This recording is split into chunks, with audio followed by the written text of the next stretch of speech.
So if you have a Christ, you can love people unconditionally. Makahigugma ka sa mga tao nga bisag wala slay laming higog maong. Our verse for today, class, is coming from the book of Philippians, chapter 4, verse 13. I can do all things through Christ who gives me strength. Okay. Ingon si Paul nga mabuhat niya ang tanan pinaagi ni Kristo nga naghatag kaniya og kusog. Nindot siya, class, nga verse tungod kay mabuhat nimo ang tanan. Ang pinakauna nimong masabtan, dapat ang tao, class, should decide nga mabuhat siya. Dili pwede min ka dito nga mabuhat na ko ang tanan pero wala kay gibuhat. So pag mingan ni ka, class, nga mabuhat na ko ang tanan, kinahanglan ang first nga masabtan nimo is dapat you should decide, because namin gayon diri, class, you should decide that you should do. Ikaduha, class, pag man mo decide nga imo siyang buhaton, dapat imo siyang ipaagi ni kinsa? Ni Kristo or ni Christ. Kaya naman diri, class, nga through. So binisaya pa pinaagi. Murabag before ka mo gawa sa gate, dapat mo agi ka sa gym. Sakto? Pag mo gawa sa moron sa gate, class, maagi ba mo sa gym? Or pag mo gawa sa moron sa gate, maagi ba mo diri sa hallway? Yes. So dili ka adto sa gate kung dili ka moagi sa hallway, kung dili ka moagi sa gym. Unless kung gitubuan na kag pako. Dahil mulupad na kag sugod ba? Gabantay mo tanya na si Jesus, class, nga ako ang dalan, walay makaadto sa amahan kung dili ka moagi kanako. So, kung moadto ta sa amahan, class, mabuhat na to ang tanan kay kinsa man ang Dios, di ba, ang amahan. Our Father in heaven is God. Yan na sa Luke chapter 1 verse 37, class. With God, nothing is impossible. So pag moadto ka sa Dios, class, walay imposible. So before ka moadto sa Dios, class, kinahanglan moagi ka ni Jesus. Kinsa man na si Jesus? He is the Christ. So if you decide, class, nga mabuhat ka, nya wala kay Christ, class, dili mo mabuhat ang tanan. Kung sa may mga kasagarang mabuhat ni Jesus nga dili mabuhat sa kasagaran nga tao, class, for example, kanang pagpasaylo. Na yung mga tao ning kalibutan na, class, that it's hard for them to forgive. Ikaduha, class, kanang dalo. Si Jesus sa una, class, kay maging hatagon man to. For example, na kay kwarta, for example, na kay imuha, na mga inimo niya, di ka kahatag, class. Kasabutan na, class, you are limited by your own strength or by your own will. Limitado lang kasi mong makaya. Pero pag na kay Christ, class, you can give. You can always give. Another thing, class, unsa may mabuhat ni Jesus, class, iyang buhaton ang tanan para lamang sa uban. Unsa may gibuhat ni Jesus kaniadto, class, para sa uban. Nagpalansang siya sa cross. Niya siya dito, class, nga ang tinuod nga friend, class, will always lay down his life for his friend. Ang tinuod nga amigo, kaya niyang ihatag ang iyang kinabuhi para sa iyahang amigo. So if you have a Christ, you can love people unconditionally. Makahigugma ka sa mga tao nga bisag wala slay laming higog maong.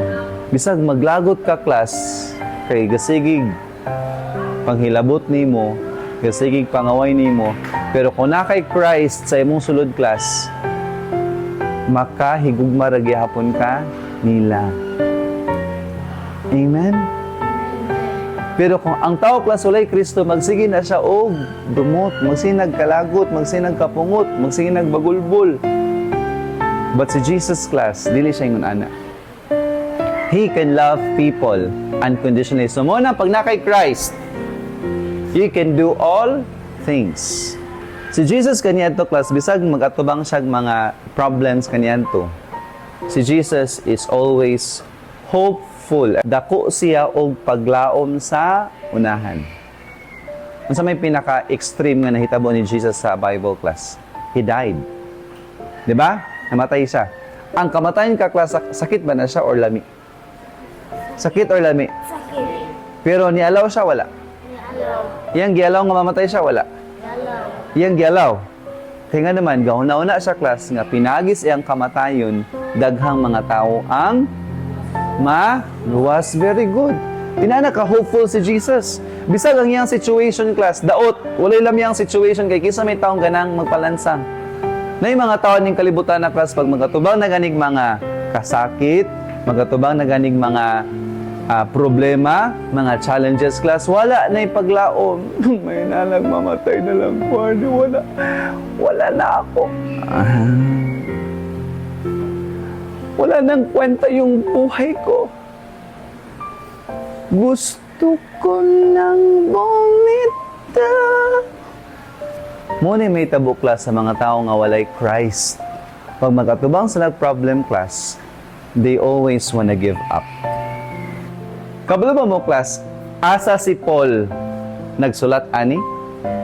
Kanang gasulat siya ani class kay letter meaning Philippians. Gasulat siya ani class na siya sa sulod sa prisuhan. Nakabalo mo class sa iyang situation sa sulod sa prisuhan? Gano ka siya. Kabalo mo class iyang prison unsay tapad sa iyang prisuhan? Kanal. Humot dili.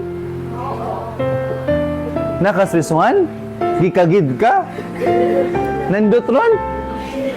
Mong gilid ni mo class, baho kayo, nindot? Pero yun sa siya class, I can do all things through Christ who gives me strength. Positive siya panglalta or dili? Positive. Bisag yung situation, negative. Muna niya na si Paul, makaya na ako ang tanan kay tungod na ako'y Kristo, na ako'y Christ. Amo class, mas nayuban ninyo, kasabaan na mo, ihilak dayon, mag-uol dayon, mangluod dayon. Pag dili nakachatan, pag dili nakateksan, mangluod dayon, maglagot dayon, hindi mo reply. Pag sugo na guys mama, mangluod dayon. Ayaw anak class.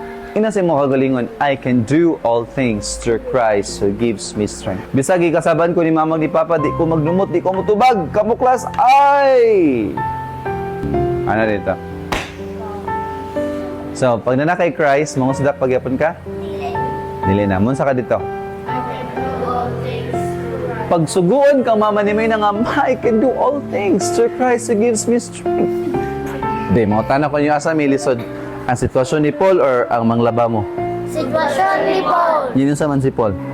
I can do all things through Christ who gives me strength. Kablo mo class, makaya naman ninyo class pag naamoy.